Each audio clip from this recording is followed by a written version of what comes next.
कारागार में आज प्रबंधन की तरफ से बाबा कृष्ण कथा का आयोजन कराया गया। इस श्री कृष्ण कथा में कथावाचक मधुर महाराज के मुखारविंद से अमृत की बरसात हो रही है। जेल के अंदर सभी बंदी इस अमृत का रसपान कर रहे हैं। खास बात यह है कि इन दिनों पाक माह रमजान का है। इसके बावजूद तमाम मुस्लिम समाज के बंदी इस भागवत कथा की बड़ी ही सादगी से सुनते दिखे। उन्होंने कहा, भारत देश गंगा जमनी तहजीब का देश है। यहाँ सभी हिंदू मुस्लिम भाई हैं।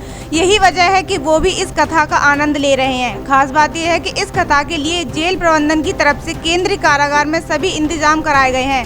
केंद्रीय कारागार में आज से ऐसी भागवत कथा का आयोजन शुरू हुआ है, जिसमें DIG जेल RK मिश्रा ने दीप प्रज्वलन कर इस भागवत कथा की शुरुआत कराई। इस मौके पर डिप्टी जेलर आलोक कुमार और जेल के अधिकारी मौजूद रहे।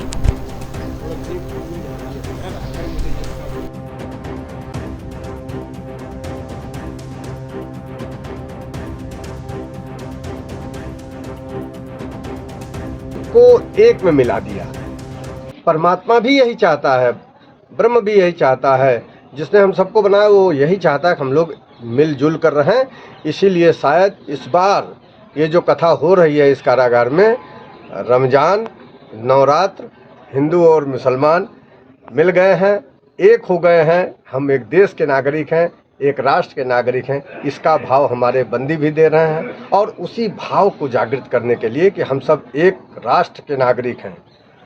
बात हिंदू मुसलमान की नहीं है, बात हमारे भारतवर्ष की, हमारे देश की है। और यह देश तब तक मजबूत नहीं होगा जब तक हम विभिन्न धर्म, जाति, संप्रदाय और अन्य आधारों पर अलग रहेंगे। यह मजबूत तभी। एक सवाल है, जो बंदियों के लिए आप जिस धार्मिक आयोजन करते हैं, भजन कीर्तन है या फिर भागवत कथा है, तो कितना परिवर्तन देखते हैं इन सब सारी चीज़ों के बाद इनके मन में या सारी चीज़ों में, चाल चलन में? मैं आपको बताऊं, मुझे लगभग 24 वर्ष हो गया और लगभग 20 से अधिक कारागारों में हमने अपने गुरु जी के साथ, आचार्य श्री मधुर जी महाराज जी के साथ ये प्रवचन कार्यक्रम किए। और उसमें हिंदू और मुस्लिम दोनों लोगों ने बढ़ चढ़ कर भाग लिया। मेरा ये मानना है कि हमारे अंदर एक जो हमारा हृदय है ना, वो हमारा सच्चा अंतः पवित्रकरण जो है, उसमें कोई अलगाव नहीं है। वही जब जागृत हो जाता है, वह जब भाव पूरा हमारे मन को जब घेर लेता है, तो हमको सभी अपने लगने लगते हैं। उसी भाव को जागृत करने के लिए आज इस कारागार प्रांगण में हमने इस कार्यक्रम का आयोजन किया है। इसमें हिंदू और मुसलमान आप देख रहे होंगे, लंबी दाढ़ी टोपी लिए ये सब यहाँ पर बैठे हुए हैं हमारे मुस्लिम भाई, और सब एक होकर एक भाव से इस कथा को सुन रहे हैं।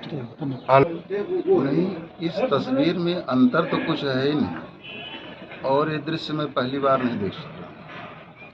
हमारे परम सम्माननीय और परम स्नेही आत्मप्रिय वर्तमान में आगरा रेंज के DI साहब राधा कृष्ण मिश्र जी साथ में उपस्थित हैं।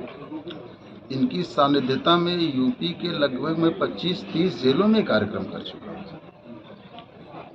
और हिंदुओं का नवरात्र चल रहा है, मुसलमानों का रमजान चल रहा है, तो ये कोई भिन्नता की बात नहीं है। मार्ग अलग हो सकते हैं, मजहब अलग हो सकते हैं, मंजिल तो एक ही है। हमारी आपकी नज़रों में राम जी अलग हैं, अल्लाह मियाँ अलग हैं, कृष्ण अलग हैं। ये तो हमारी मानसिकता पर निर्भर कर रहा है। वास्तविकता में तो सब एक हैं। परमात्मा मनुष्यों में विभाजन होता है, हम लोग आपस में एक दूसरे को अलग अलग मानते हैं। परमात्मा शक्तियाँ आपस में कभी किसी को अलग नहीं मानती, वो सब एक ही हैं। अगर राम जी ऊपर हैं तो अल्लाह मियाँ नीचे नहीं हैं, अल्लाह मियाँ भी ऊपर हैं, कृष्ण भी ऊपर हैं, राम भी ऊपर हैं। लेकिन जो लोग मजहब के नाम पर, धर्म के नाम पर एक दूसरे को लड़ाने का काम करते हैं, उनके लिए तो ये एक बड़ी अच्छी तस्वीर है, उससे एक संदेश है उनके लिए। उसी सामंजस्य को स्थापित करने के लिए तुम्हारे DI साहब ये काम करते हैं। उद्देश्य यही है कि समाज में जो जातिवाद के नाम पर विभाजन किया जा रहा है, जो मजहब के नाम पर विभाजन किया जा रहा है, जो मानसिकता की विकृति होने पर लोगों का विभाजन किया जा रहा है, उसी को सामंजस्य स्थापित करने के लिए तुम्हारे DI साहब ये काम कराते हैं। जी, हिंदू राष्ट्र की बात लगातार उठ रही है, तमाम साधु संत जो हैं वो बढ़ चढ़ कर हिस्सा ले रहे हैं, सनातन धर्म की बात कर रहे हैं। हाँ। आपकी नज़रों में आप क्या कहना चाहते हैं? भारत हिंदू राष्ट्र था, हिंदू राष्ट्र है, हिंदू राष्ट्र रहेगा। ये मुझे लगता है कि ये बुद्धि की व्यापकता नहीं है, ये सोच की व्यापकता नहीं है। भारत और सनातन ही है, प्रारंभ से सनातन ही है। सनातन का मतलब ही यही होता है कि जहाँ से सृष्टि की उत्पत्ति हुई है, इससे पहले कुछ था ही दुनिया में नहीं। और भारत हिंदू राष्ट्र था, भारत हिंदू राष्ट्र है, भारत हिंदू राष्ट्र रहेगा।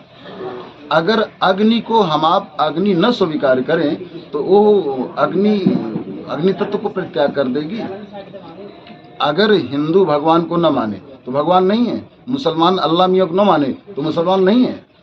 सूर्य, अगर किसी नेत्रविहीन व्यक्ति को सूर्य का प्रकाश न दिखाई पड़े तो सूर्य अस्तित्वहीन